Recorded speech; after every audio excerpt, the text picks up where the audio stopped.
Après des semaines d'attente interminables, la réponse de Drake est finalement sortie. Il y a une petite ambiance Thanos versus les Avengers, on en parle tout de suite dans cette vidéo.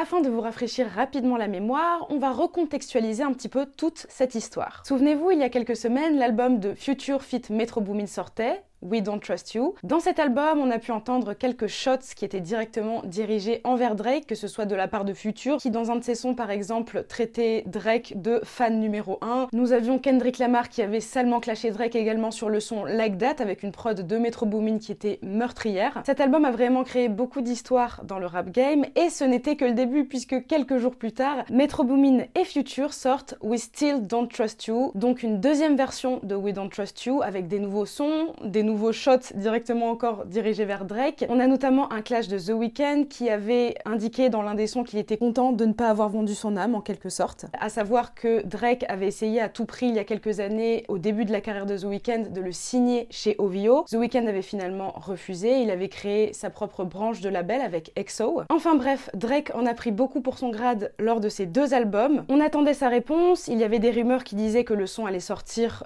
d'une heure à une autre, que d'un jour à un autre on allait avoir la réponse de Drake, le diss track de Drake envers Kendrick Lamar et tout le reste finalement. Eh bien, il y a à peine quelques jours, un son est sorti. Alors, c'est vrai qu'au début, tout le monde était un petit peu hésitant quant à la source du son, d'où venait le son, parce que de nos jours, avec les IA, on n'est jamais vraiment très sûr, et le son est très salé. On va voir en revue un petit peu les diss de Drake, car Drake s'est attaqué à tout le monde lors de ce son. Donc on s'est posé quand même la question au début, est-ce que c'est une IA? Est-ce que Drake a vraiment enregistré ce son? Drake a-t-il vraiment écrit ce son? Le son qui est sorti en plus est un leak, donc ce n'est pas une sortie officielle que Drake a orchestrée, il n'a pas fait de promo autour de ce son, mais on a eu le son qui est apparu sur internet d'un jour à un autre. Alors avant de décortiquer en détail les lyrics de Drake dans ce son qui s'appelle Push-Ups, parlons d'abord du fait que le son est très lourd. Le son est méga chaud. Le son est très chaud, que vous soyez Team Drake, Team Future ou que vous ne prenez pas de sides du tout, on ne peut que reconnaître que le son est vraiment très chaud. Il y a une instru de malade, il y a des petites références au niveau de l'instru des samples, etc.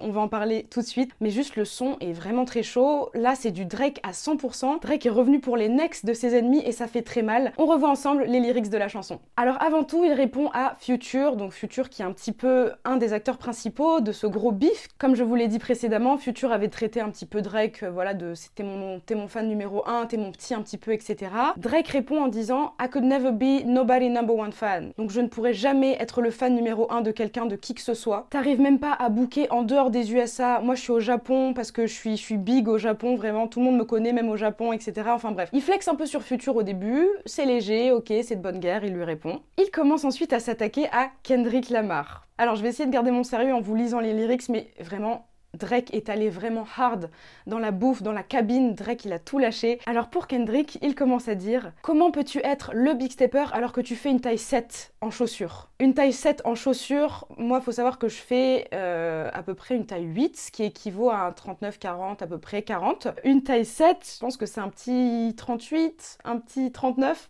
Donc en gros, il insinue que Kendrick Lamar est petit. De toute façon, on sait que Kendrick Lamar n'est pas très grand. Donc que Kendrick Lamar n'est pas très grand et qui se prend pour le big stepper parce que Kendrick Lamar, K-Dot, se fait appeler le big stepper. Pour vous traduire, le big stepper, ce serait celui qui marche, en gros, c'est les grosses chaussures, quoi. Le big stepper, les gros pas. Le mec qui marche un petit peu sur tout le monde, vraiment, je vous piétine. Le piétineur, voilà, on pourrait dire un petit peu le piétineur à grands pieds. Bon. Donc en gros, il lui dit, ouais, avec tes petits pieds, là, tu crois que t'es le big stepper, vraiment, cut the bullshit, bro. Il lui dit ensuite, t'es pas dans le big three. SZA got you wiped down. Donc wipe down, on pourrait traduire ça par essuyer, donc laver en fait, elle t'a lavé. Comme quand Kanye West avait dit à Drake, ouais je t'ai lavé, Kendrick t'a lavé, moi je t'ai lavé, etc.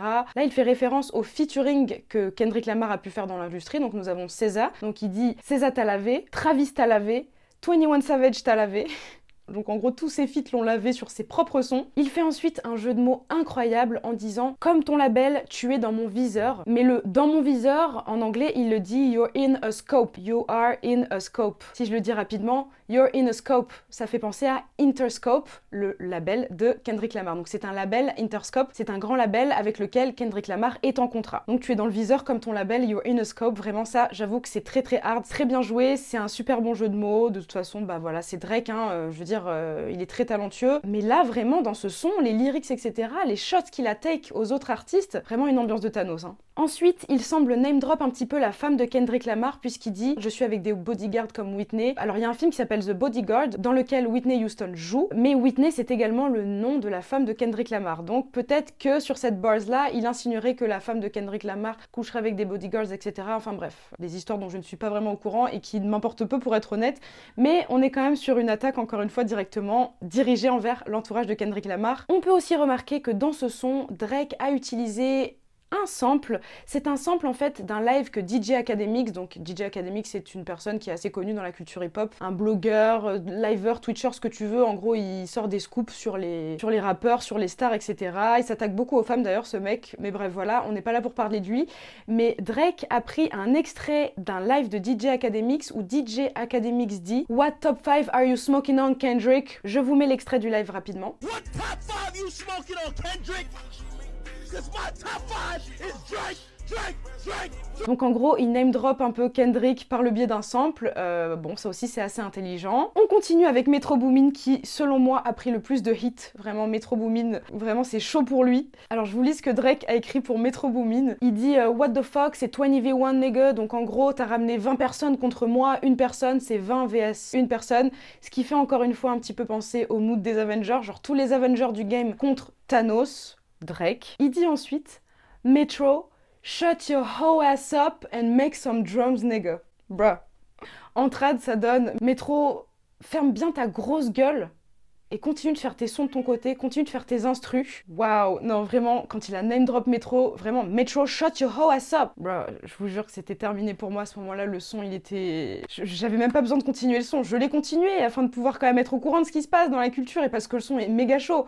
Mais j'ai dû faire une pause après cette barre-là, quand il... Metro, shut your hoe ass up and make some drums, nigga. Non. Donc comme vous l'entendez, c'était très salé pour Metro Boomin. On passe ensuite à The Weeknd, puisque Drake lui a répondu directement également sur ce son. Il dit que le manager de The Weeknd, donc The Weeknd pour de vrai s'appelle Abel Tesfaye. Cash XO, c'est le manager de The Weeknd.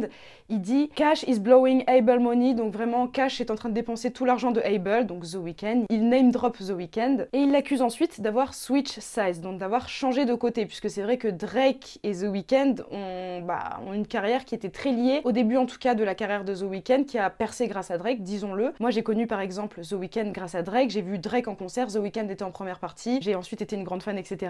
Mais au début, en tout cas, c'est Drake qui donnait la force à The Weeknd. Et effectivement, il avait essayé de le faire signer chez OVO. The Weeknd avait refusé et maintenant The Weeknd a son propre label. Enfin, il sort sa musique et il appartient à EXO. EXO, donc, qui en anglais signifie bisous, vraiment XOXO, c'est bisous bisous quand tu signes une lettre ou que tu signes un texto par exemple en anglais. Dans son son, Drake fait référence à EXO en disant hugs and kisses, tu switch size, etc.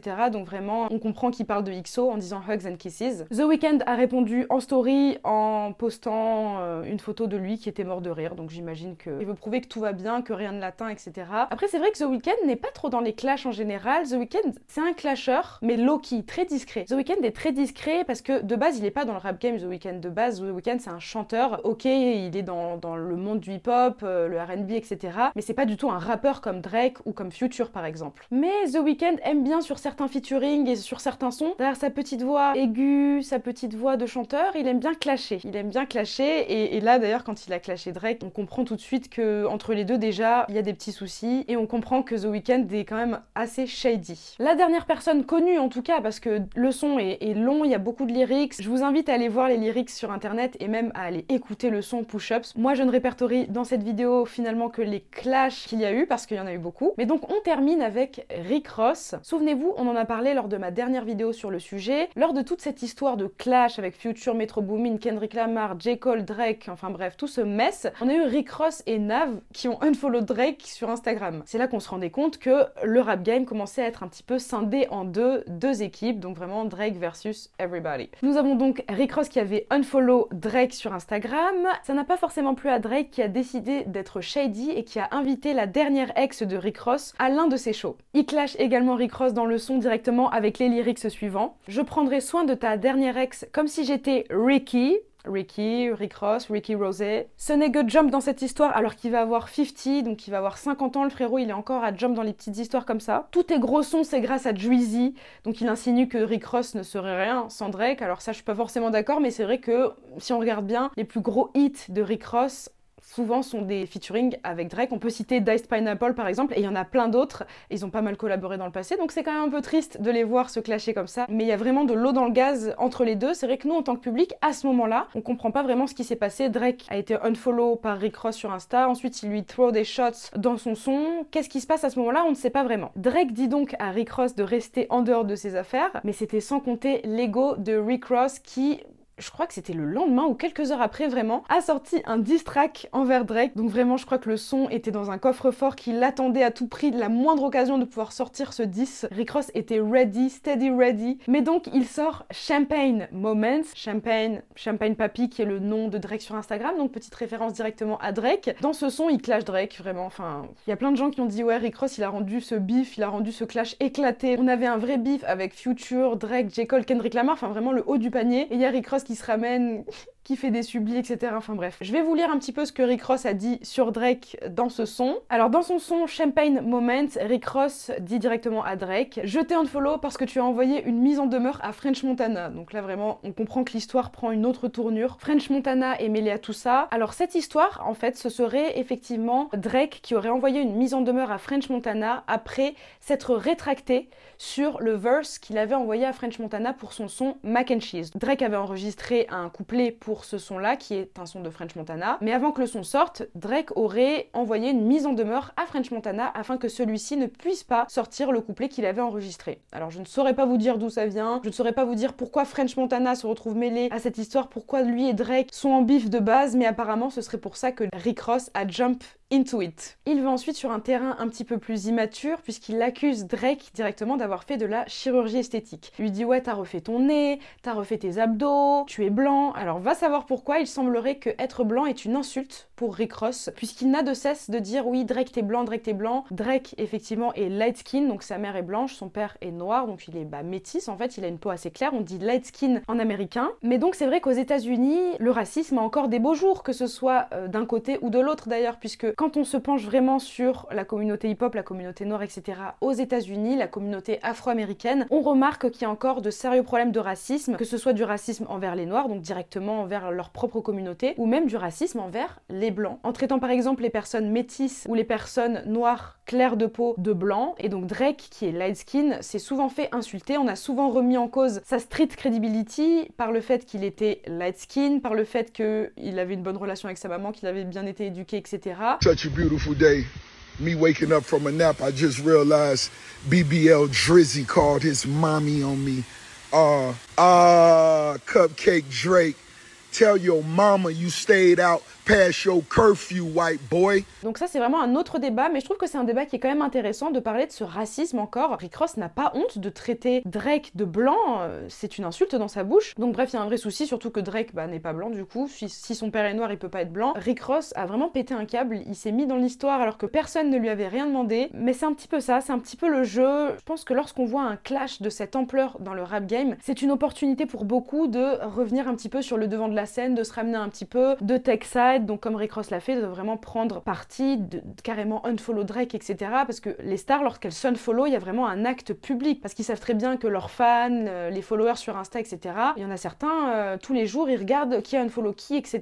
C'est des gens qui sont vraiment sur le devant de la scène, dans la lumière, et donc on a un petit peu tous leurs faits et gestes qui sont épiés. Donc lorsqu'il y a une action comme ça, lorsque machin, unfollow machin, etc., en général, c'est un public statement. Enfin bref, le son de Rick Ross n'a pas fait beaucoup de bruit, mais il a continué sur les réseaux sociaux avec des stories en appelant Drake BBL Drizzy parce que Drake aurait fait, donc c'est des rumeurs, de la chirurgie sur son ventre, donc des abdos. Les gens se régalent à appeler ça un BBL, et donc un BBL, Brazilian Butt Lift, je pense que je vais pas vous apprendre ce que c'est, mais donc Rick Ross se régale à dire BBL Drizzy, vraiment white boy Drizzy, donc le blanc là, il s'est fait refaire le nez, il a fait un BBL, etc. Enfin bon voilà, très petit tout ça, mais en fait je pense que ce qu'on voit de Rick Ross, ça annonce plein de side clash qu'il va y avoir dans le rap game incessamment sous peu. Je pense qu'on peut s'attendre à voir beaucoup de gens qui vont se mêler à tout ça, qui vont vouloir prendre un côté, qui vont vouloir se faire un petit peu le bif, qui vont vouloir se faire un peu d'argent et de clout dans cette affaire. C'est l'industrie, elle fonctionne comme ça, et puis nous on sera là pour regarder en tant que spectateur. Qu'est-ce que vous avez pensé du diss track de Drake? Est-ce qu'il a tout tué? Est-ce qu'il a kill ça? Est-ce que au contraire il a flop? Alors franchement je pense que peu de gens vont penser que le diss track de Drake a flop.